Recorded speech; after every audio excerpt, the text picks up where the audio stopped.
Across the street there's a bakery. Cupcakes, cookies, and scones are displayed on the shelves. The inside is brightly lit and smells of frosting and cinnamon. Next to it is a Thai food restaurant. It doesn't open until 4. The tables are clean and the floors are swept. On the other side of the bakery is a boutique clothing store. The clothes are made of wool, velvet, and silk. You have never seen anyone enter. Beside you is a dollar store. It is made of red brick, clearly placed with care and maintained well over the years. Beside it is a toy store. The inside is an explosion of colors and sounds, cheery and full of childhood joy. On the other side of the dollar store is an alley. Inside is a fridge leaning on the wall of the next building. The fridge advertised free-range eggs. You've never seen anyone open it. You know this place. You walked down here countless times. It's the main street. You can't be lost. You have memories of walking down here, going places. The town isn't that big. You shouldn't have been walking for this long. Across the street is a dollar store. It has a metal roof, rust visible around the signs. Beside it is a toy store. The dolls in the windows stare out, following any movement. The stack of boxes of puzzles around them rotted and faded at the edges. On the other side of the dollar store is an alleyway with a gate. You've never seen it closed before. Just inside the gate is a fridge advertising free-range eggs. The fridge door is open. Beside you is a bakery. There's nothing displayed on the shelves. Through the window you can see rats and insects fighting for crumbs on the floor. Beside it is a Thai food restaurant. All the waiters and waitresses and cooks line up with their back against the wall, eyes closed, resting. They are not needed yet. It's not 4 p.m. On the other side of the bakery is a boutique clothing store. They've been in business longer than you have lived here. You've never seen anyone come out. I keep walking. I knew these places. I walked here before. I'm not lost. The town's too small for that. I'm on the main street, and the road only goes one way.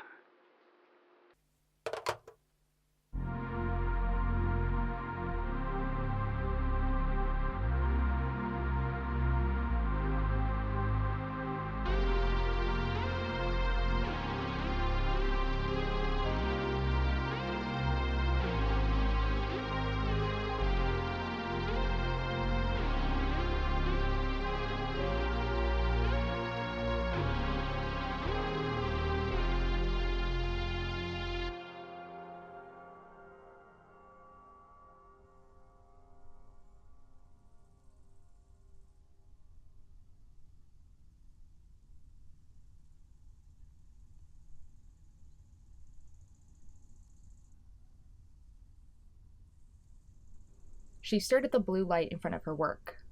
It was morning. Her shift started in a few minutes. Mornings were much busier in this seaside town. People walking, getting breakfast, coffee, even during the dead of winter. The blue light shouldn't be on. No street light should be on. She stood in the middle of the sidewalk, staring at it. People moved around her, giving her strange looks. They can't see it. The people around her can't see the blue light. They didn't see how the flickering blue light reflected off the dark gray stone of the old woman's statue, her breath shallow. Every once in a while she would turn a page. Only she could see it. Her, and the boy sitting next to the statue, grinning like it was his birthday.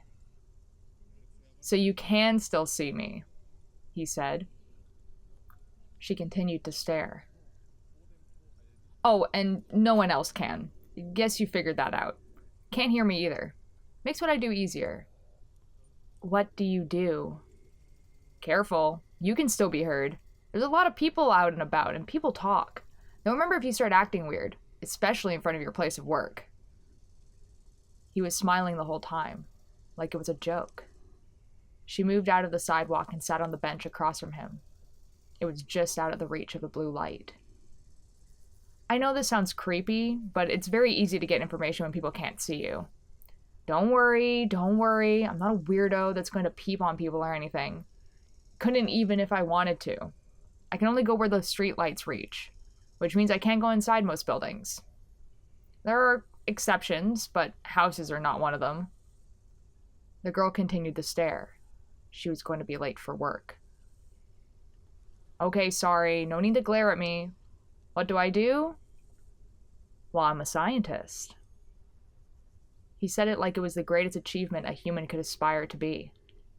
In a sense. Do you know what the difference between messing around and doing science? Writing things down. I have pages and pages of notes. He pulled out a notebook. It had a spiral top. It couldn't have been more than 50 pages. My area of expertise? The flickering blue streetlights of this little seaside town. Well, I wouldn't go as far as to say I know everything about them. I definitely know the most.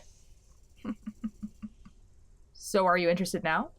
Seems like you weren't able to forget. You know, most of the time, like 99% of the time, people do forget. You would think that something that strange would stick in someone's mind, but humans are really good at forgetting. Really good. I'm glad you changed your mind, though. I haven't had a real person to talk to in a long time. She got up from the bench and walked towards the front door of the bookstore. Oh, come on. Where are you going? Her shift had started a couple minutes ago. Her coworker eyed her. He definitely saw her sitting on the bench outside. She glanced back out the window after she had put her bag away and clocked in. The boy was directly across the street. The blue light from the streetlight above shone in a circle around him. He gave a wave, like they were friends. He then walked to the edge of the light and disappeared, like he had moved behind a wall. The light blinked off. She was in for a very long shift.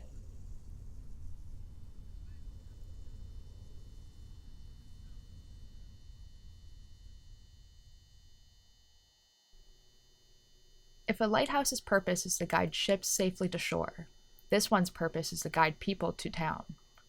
It's not large, or tall, or even that eye-catching. It sits on top of a grocery store, a decoration, an indicator of where it is rather than a function of it. A seaside town must have a lighthouse, so a lighthouse there is, even if it's in shape only. There's no way in. The light doesn't turn on. It's far from the ocean. A statue of a lighthouse, pretending to do the things a lighthouse does. The light shines all over town, rotating, searching. It guides those that are lost. Someone stares at the lighthouse from across the street. Someone that is hard to look at, shifting in and out, glitching. A hand will become solid, then an eye, then a shoe. As one appears, the others disappear, constantly changing, flickering. It can be seen all over town. It can see all over town. The lighthouse turns on, then off, then on, faster and faster until it's steady, bright, and orange. All the street lights shine black. The sky and road are white. The watchtower searches, the light bright and blinding. Someone moves. The orange light follows.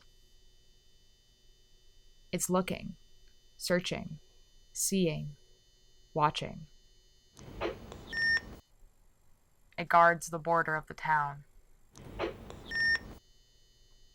For those not part of this place, those not meant to be part of the story, those that can bleed, those that can leave some of themselves behind, those that return to claim those parts back.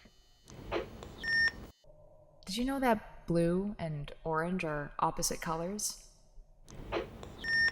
Those under blue light can't see orange.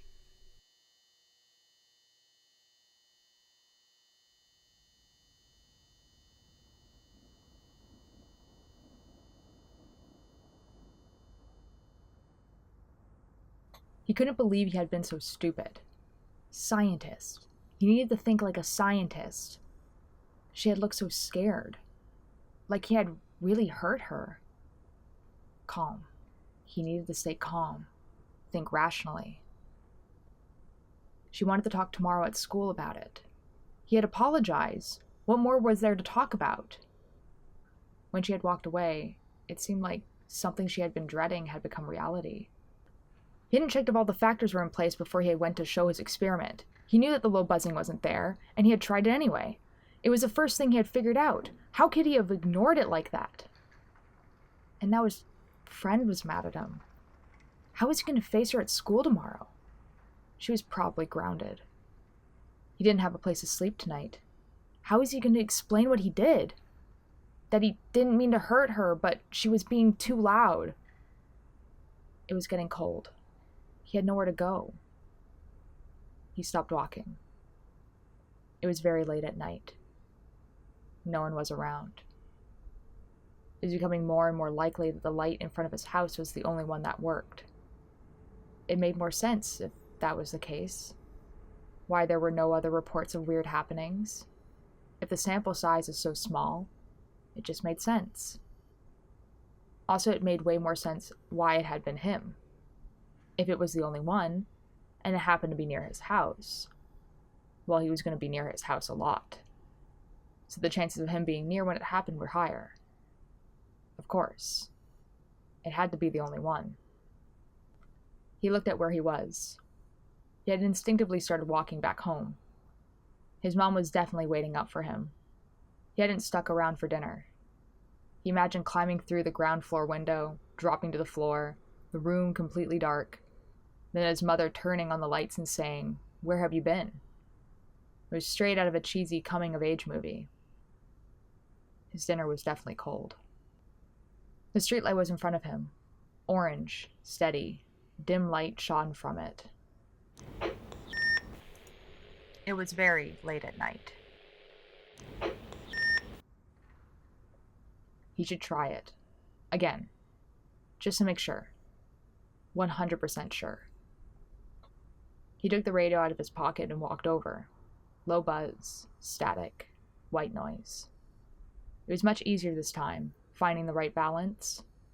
The orange light turned off, then back on, then off again, becoming faster and faster. Once it had reached a speed where it was only just noticeable that it was flickering, it turned a bright blue. The boy felt a spark travel up his spine. It still worked. He stood right outside the circle of blue light, the line so clear on the dark pavement. He needed to think like a scientist. Maybe now was a good time to confirm the other part of his experience.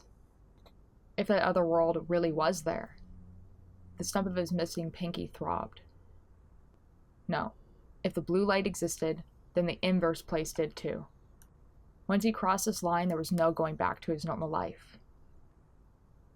He could throw the radio away. Forget that sometimes the streetlights turn blue. He could go to school tomorrow. Actually show up every day. He could have that talk with his best friend tomorrow. Make it up to her. He could try to get along with his mom. Or at least keep the peace till he moved out, or maybe went to university. His shoulders and hands began to shake. Something rose from his chest, up his throat and out his mouth. Laughter. He started to laugh so hard and loud, tears came to his eyes. Yeah, right, he thought to himself. Why would he want a normal life when this is all he ever wanted? He kept laughing as he stepped into the blue light. No one watches. He felt the world shift. All the colors start to drain and the blacks and whites start to reverse.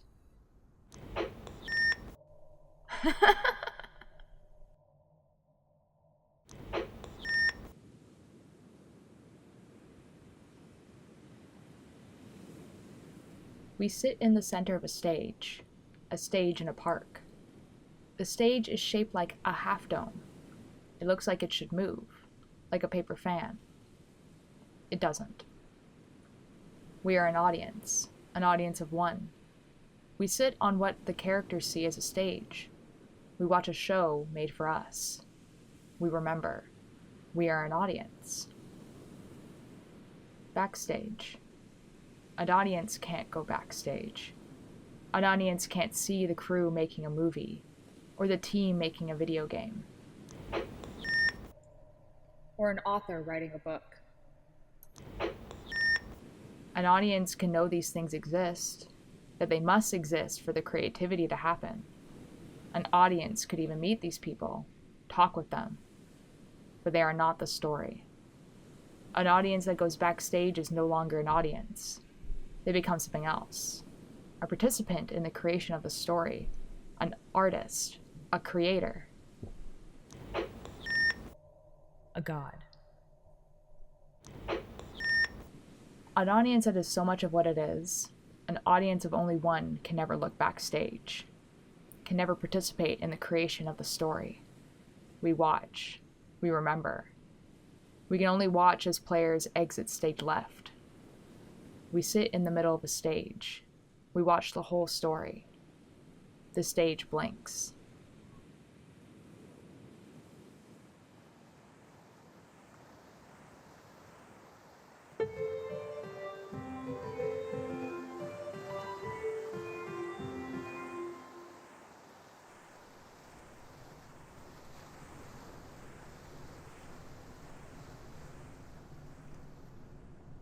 She wanted to forget so badly. She didn't want anything to do with the boy under the blue light. That weird reverse place or any of this spooky stuff. Stuff like that was only fun in fiction. And she hadn't even read a book in a while. But it had been exciting, right? She took in a huge breath and slowly blew it out, trying to let the thought pass out of her head. It didn't matter. It was dangerous. Those creatures were dangerous. Or at least that's what the boy had said. Do you trust him? She paused. The book she had been just about to place on the shelf weighed heavy in her hand. She did trust him. At least enough to believe that he had been telling the truth about that place being dangerous, and that most people were able to forget. Then why couldn't she? That place. It consumed her every thought. She kept glancing out the window. The statue of the old woman was still mimicking sitting and reading a book. The light above her was off. So was the one across the street, and the one after that, and all over town. Blank, useless metal poles. The sun, covered by gray clouds, still shone in the sky. The boy was nowhere in sight. She continued to put books away. She felt, rather than saw, a flicker in the corner of her eye. She remembered a head peeking out from the side of a building. The one across the street. A grin. She turned her back fully to the window, shoving books on the shelves. If I don't look, then it's not there. It can't be there. Not here. She repeated this in her head over and over. She kept repeating it as she slowly turned to face the window. The streetlight above the statue of the old woman was flickering blue. On and off, over and over until it was barely noticeable. The people outside didn't even glance at the streetlight. Not even when a boy seemed to shift out from the light sitting next to the old woman statue. He got up from the bench and made big, exaggerated walking movements towards the window like he was on a stage. Unfortunately for him, she was the only one watching. He turned dramatically towards her, pretending he hadn't noticed her in the store till just then, and was oh so excited to see her. He waved hugely, arms fully raised above his head. He then acted as if an idea had just come to him. He then mimed putting on the hood of a hoodie and pointing at her, and then himself. The hoodie. She still had his hoodie. She was pretty sure she had put it in with the rest of her laundry out of habit. She tried to mime that she didn't have it, that it was at home, crossing her arms in front of her, then miming putting on a hoodie, then pointing in the general direction of her house. He scrunched up his face and shook his head. He then repeated the movement of putting on a hood, then walked back and forth in front of the window, head bowed, rubbing his arms as if it were cold outside. She let out a sigh and rolled her eyes. She did the hood movement again, then made a rectangle shape with her hands, then a triangle, making a house. The boy made an exaggerated O with his mouth, then smiled, walking to the edge of the light and slipping out of view. Her first thought was, God, I hope he's not going to my house. Her second thought was, oh shit, I'm still at work. Reality hit her.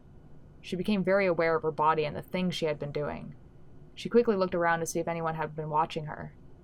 Other than two teenagers a few aisles down giggling as they glanced at her, she didn't think anyone else had noticed. She turned back to the book she had been putting away and felt the blue light flicker off.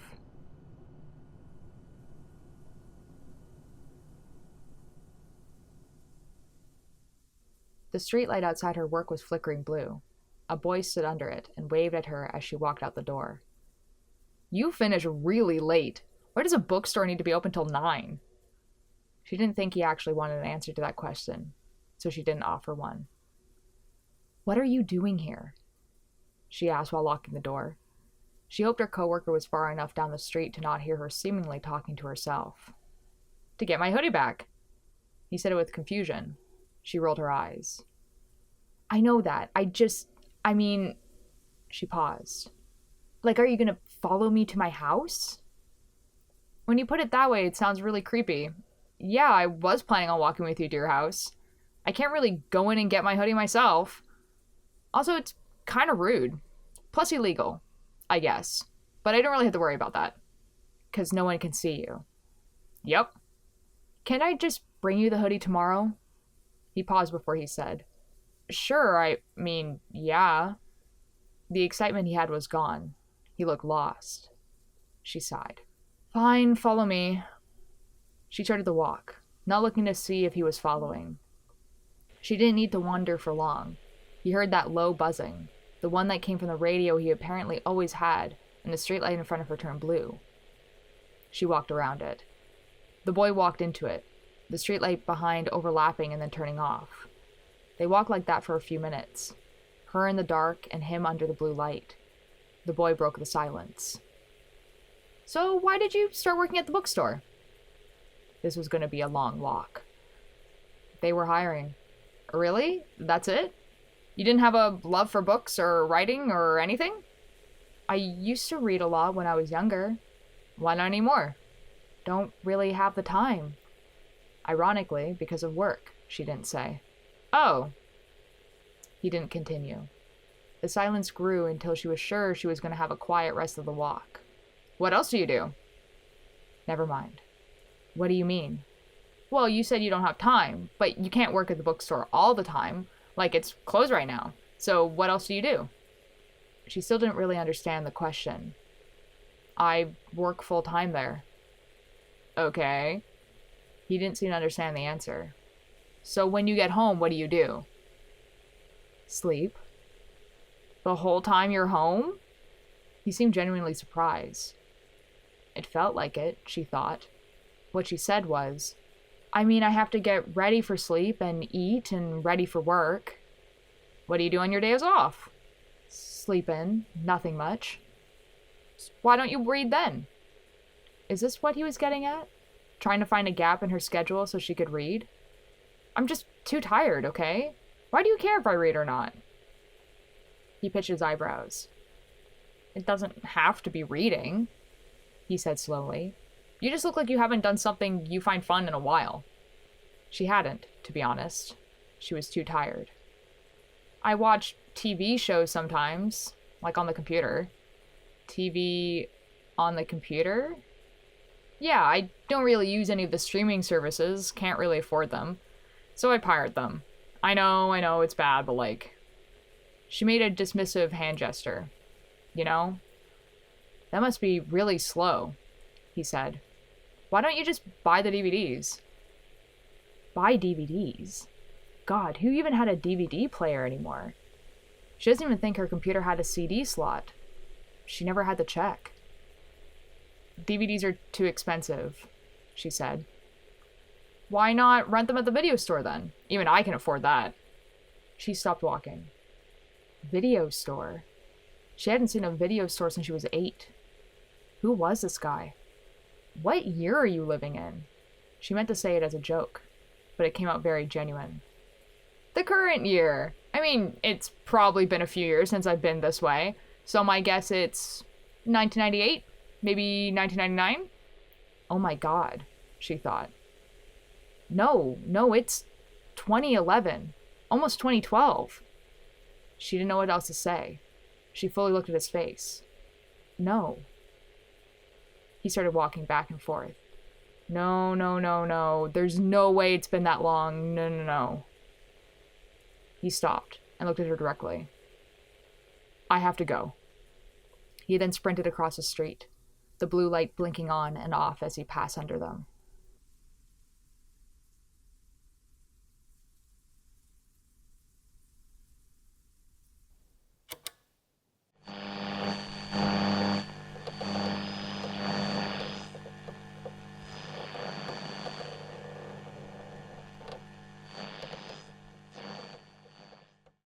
I knew a man with a firm handshake. His name on the doors, his name on the plates. You only live in this town 'cause he lets you stay. It had worked. He was back in the weird inverse place. All the colors switched like the negative of a photograph. He managed to keep his balance this time. He looked around. He couldn't see any of those creatures this time, but that didn't mean they weren't there. And he knew how fast they were. His missing pinky tingled with phantom pain. He was back. His eyes started to unfocus and he felt a wave crash in his head. He looked down at his hands. They again looked like a 3D shadow. Between his fingers on the ground, he saw a flash of color, contrasting aggressively against the white pavement and the blue that surrounded him. Red, bright and fresh. Blood. He had to take a few steps back to keep his balance as a wave of dizziness washed over him. This is where he had fallen, where he had hit his head. It was his blood. He was back. He was back. He walked backwards away from the blood until his back hit the streetlight. He slid down the post till he was sitting on the ground. His shoulders started to tremble, his whole body shaking. He was back. He was back. He was back. The other streetlight shone black, bright, hard to look at. What if this light turned off? Would the creatures be here in minutes? Seconds? Would he be able to keep this light on? Did he want to? He wrapped his arms around his legs. His shoulders started to tremble, his whole body shaking. The blood here was so fresh, like it had just happened, like he had never left. Had he left? He rubbed the pinky he could no longer feel. He had left. He must have. The flickering began to become more noticeable. He started to dread the milliseconds it plunged him into the whiteness. The milliseconds where a creature could rush in and get him. The milliseconds he had to wait through because there was no other option. His eyes started to get used to the whiteness. More and more details started to become apparent. His eyes caught on a small lump on the ground outside of the circle of blue light. If he were to kneel right at the edge of the circle and reach his arms all the way out, he could reach it. It was black, like a pebble on the road. The road here, however, was white, making it contrast greatly. Its curves and shape didn't look like a rock. What could possibly be that small and white in the other world? Something that would be lying on the road. Something that he wouldn't have noticed before. His eyes could see pretty well in the whiteness now. He crawled over to the edge of the light, not yet daring to reach his arm out. Bone. The realization hit him. It was his bones. The one from his pinky finger. They were just lying there. The creature must not eat bones. He should write that down. He should be writing all of this down. What happened before, what was happening now. He pulled the notebook from his pocket. He stopped caring about the notes being neat only 2 pages in. Chronology went out the window at page 5. Most of the notes turned into his thoughts and feelings of what was happening. Who cares what scientists usually did? He was discovering a whole new field of research. He got to make the rules. Once he was sure he was done, he looked over the notes. They would be hard for anyone else to understand. But he really didn't have anyone else to show them to now, did he?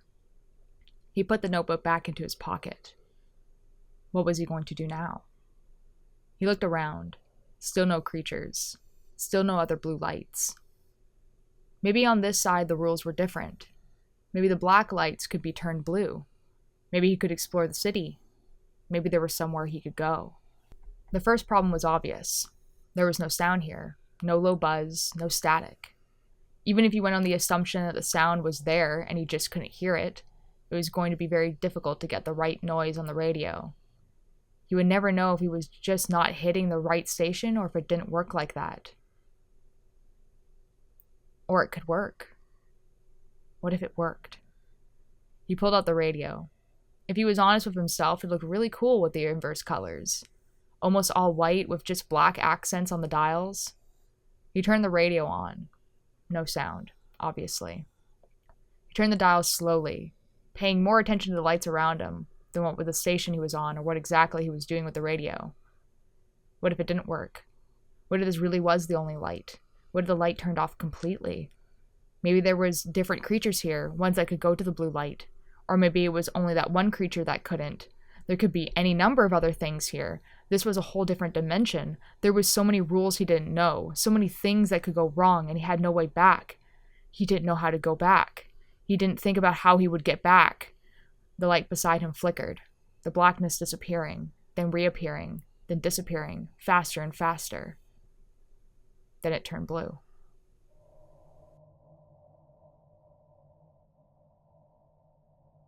There are things in the places we do not go. Just outside the worn dirt path, the roof of your own home, the little rivers by the ocean, the thick bushes at the back of the park. You're allowed to go to these places. No one would stop you. You wouldn't get in trouble. But you don't. It's just not what people do. Kids always find the in-between places. The places behind or under or just a little out of the way. Adults stop them from going. It's just not what people do.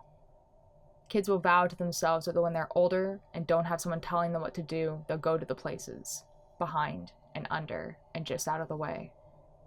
Then they get stuck in the same trap. It's just not what people do.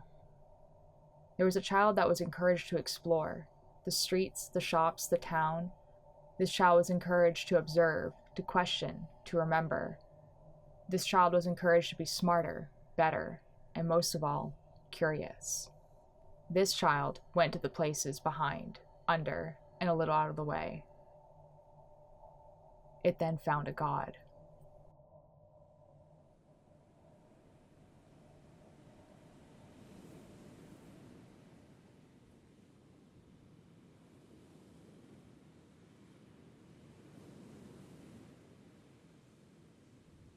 Still here?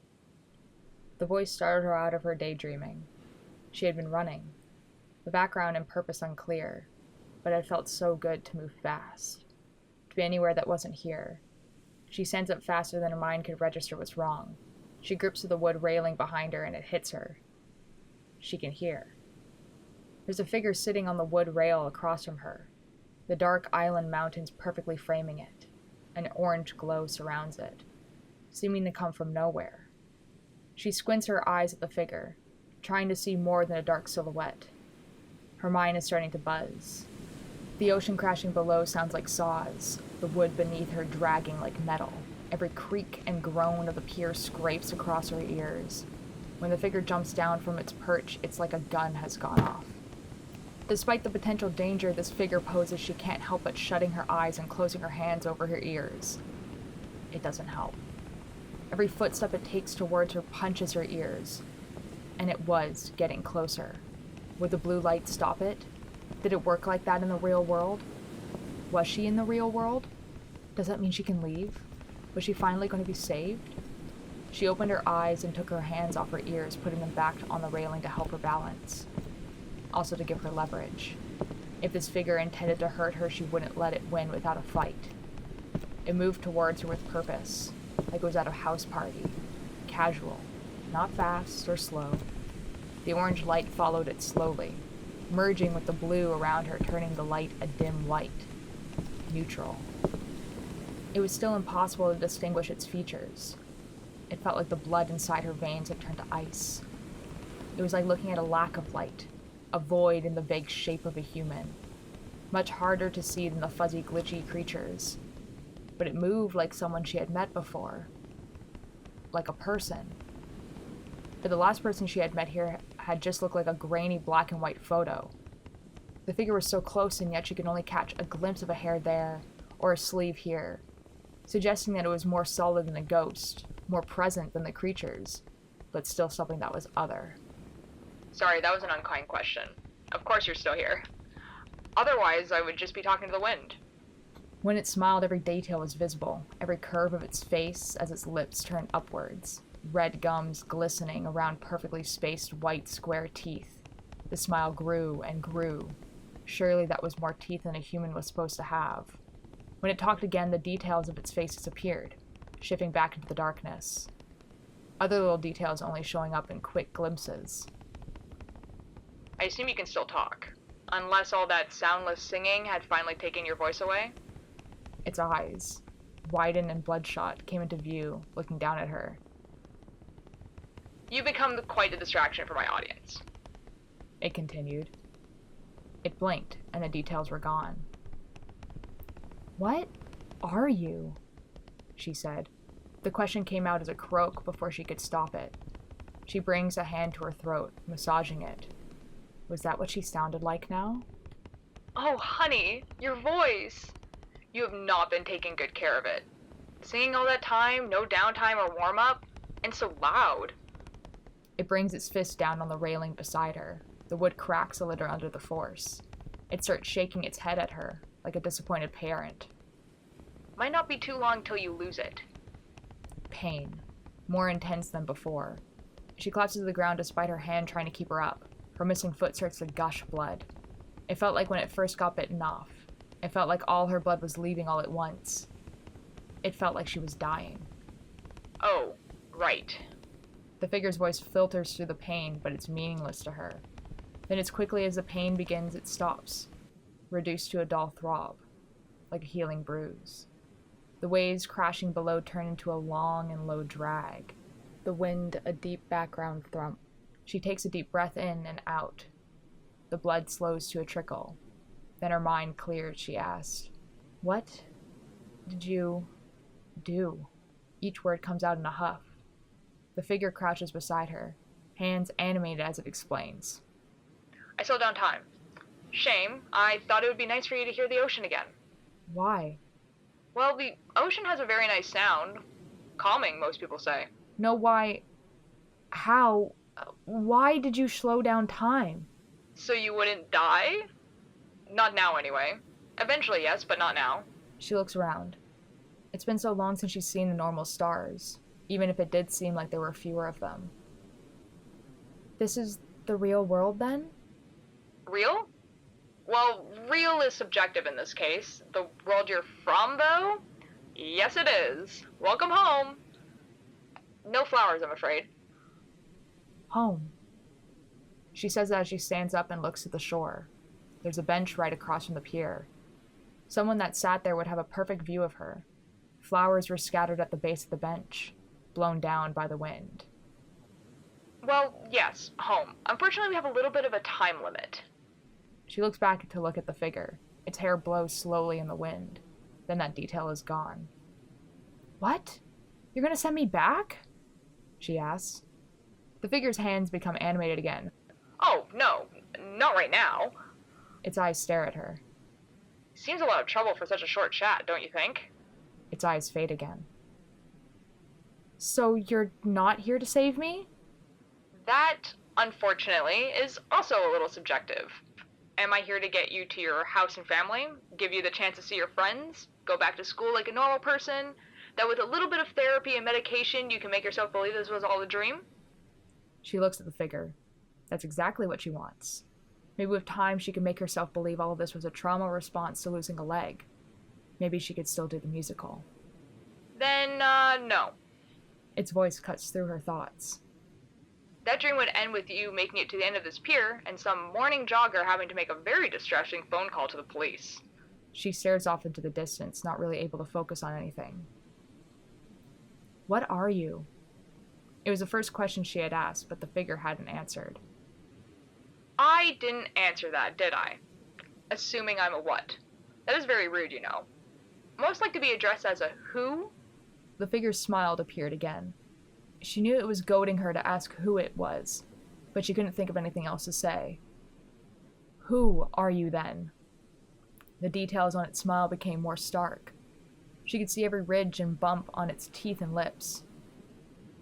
Like my name? Or are you asking if I'm human? No, it can't be. She looks up. realizing that trying to see his face in the way he was now was impossible. Not that she had been able to see his face very well the first time.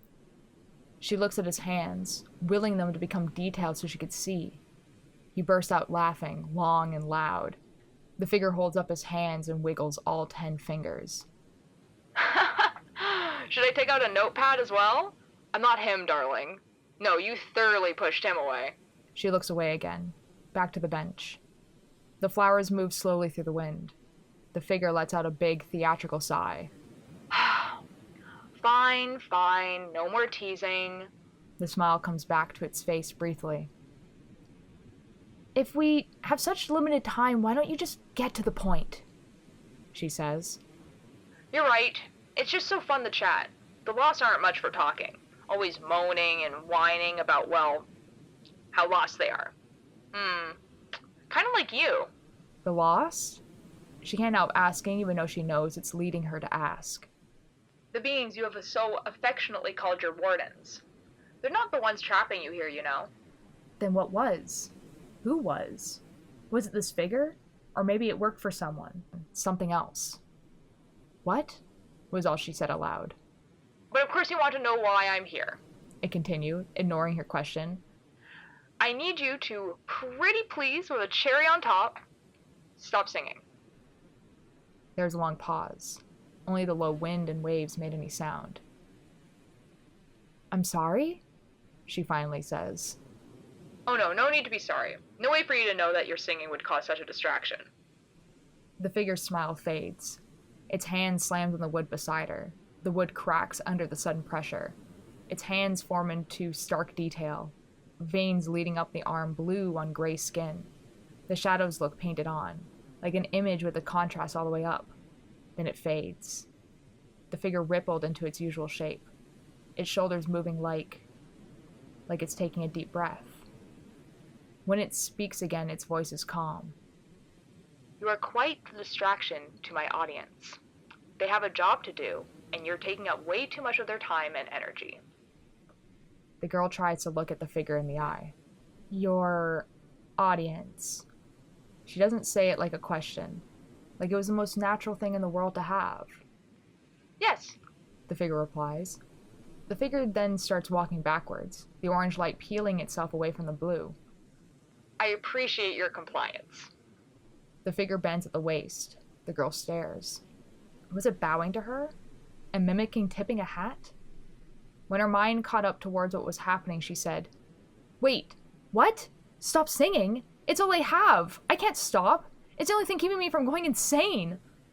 Oh, I assure you, being insane isn't all that bad. There was a pause, and then she said, I won't do it. Silence. The low rumble of the waves and wind stopped completely. Her vision goes black. She raises her hands. She could still see them, but everywhere else around her was just void. A white spotlight flickers on in front of her. It looks like a spotlight. The figure stands under it, or what she assumes to be the figure. Under the new light in this other new place, the figure has gone from an ever-shifting shadow to a being cast in stark detail. Every single feature of its face and clothes look like it has been drawn with every microscopic line and crease. Every vein in its eyes and hands, every fiber on its hoodie and pants, every split end in its hair. It was difficult to look at so much information searing into her brain at once. Then a light flickered on above her as well, another white spotlight.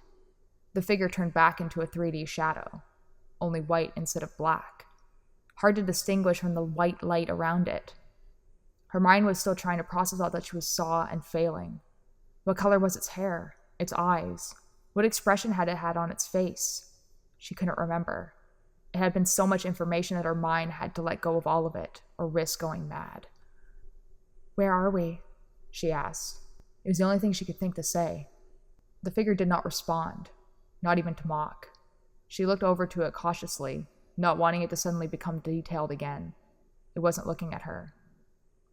A voice, new, one the girl had never heard before, soft. It was coming from the direction the figure was facing. Please, not her, the voice was saying. She is not the story.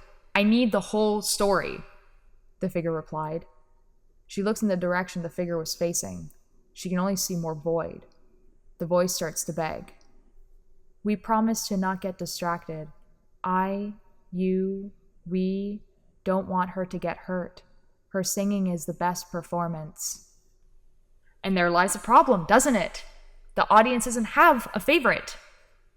The figure spits out the words, and the girl takes a step back, despite the words not being directed at her. The monotone voice of what the figure calls the audience starts to shake. We audiences usually have a favorite. Everyone has a favorite. The figure turns abruptly and fixes on a point in the darkness, not anywhere near where the voice was coming from. Its eyes bulge, every vein visible even at this distance. Its teeth clench, lips straight. Another white light appears, illuminating someone else in the darkness. The light around the figure turns orange. The new person falls to their knees and brings their hands to their eyes, violently covering them, stopping just short of clawing them out of their sockets. No, the story is not about us. The spotlight must stay off the audience. Stop.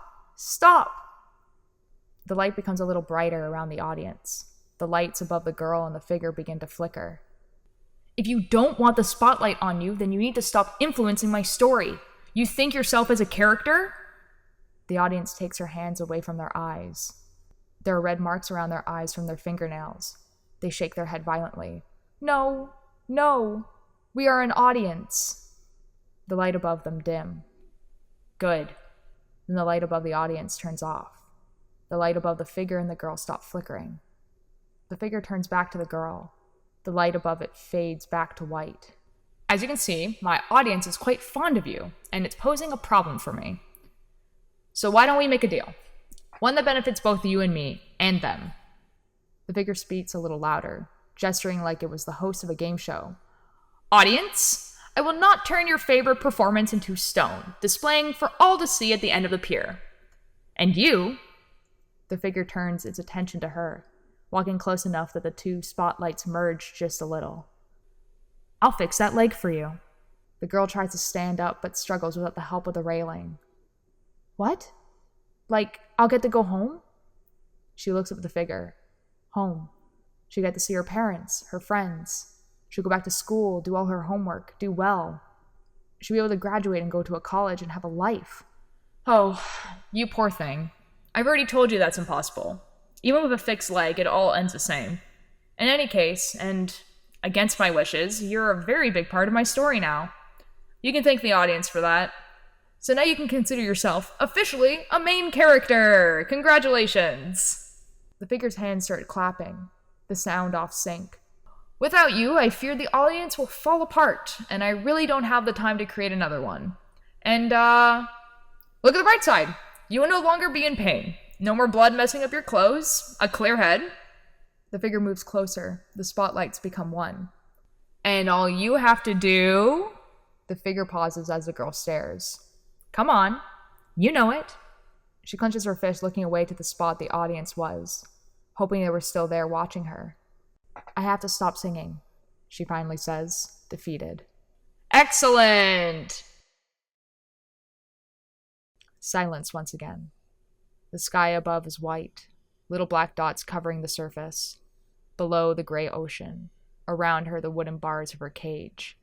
She stands up, no longer needing the railing to help her. She looks at her foot.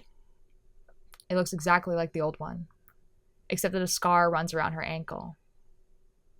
Also, she was missing a shoe. She then opens her mouth and screams. The air tears at her throat and lungs. Every time she runs out of air, she sucks in another one. Eventually, the air going in burns, and the air coming out is speckled with red. She coughs, a spasm raking through her chest. She doubles over and spits out a glob of blood on the wooden floor, just outside the light. The audience sits at a bench. The bench faces the pier. It has a front seat view. The audience's eyes are shut tight, hands pressed tightly over their ears. Tears streak down their face. They couldn't bear to witness the girl's final performance.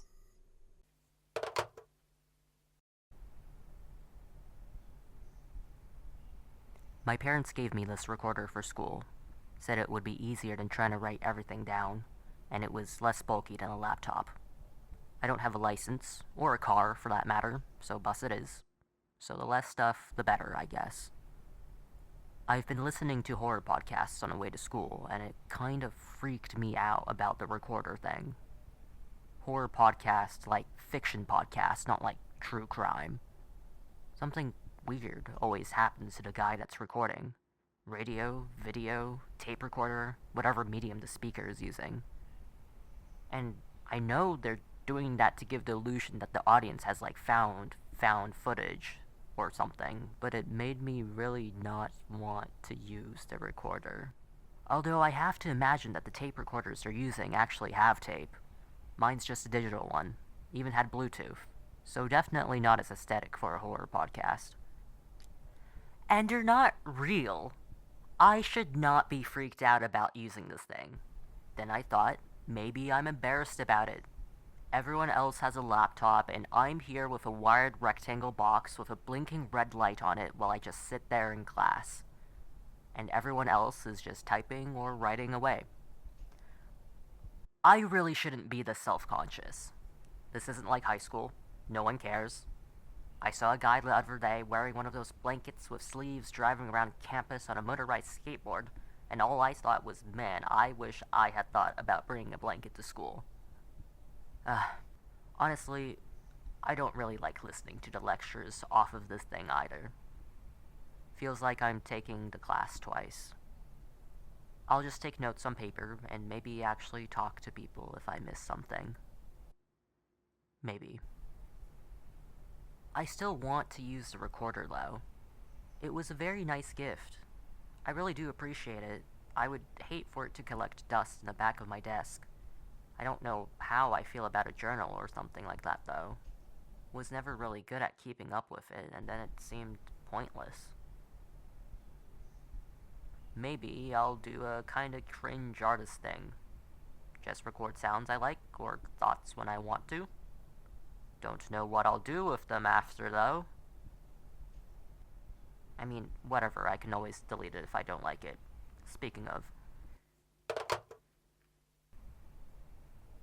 Hello, if you are hearing this, I have lost my recorder. Thanks for finding it. My name is Arlo Thorn, and you can return this to one...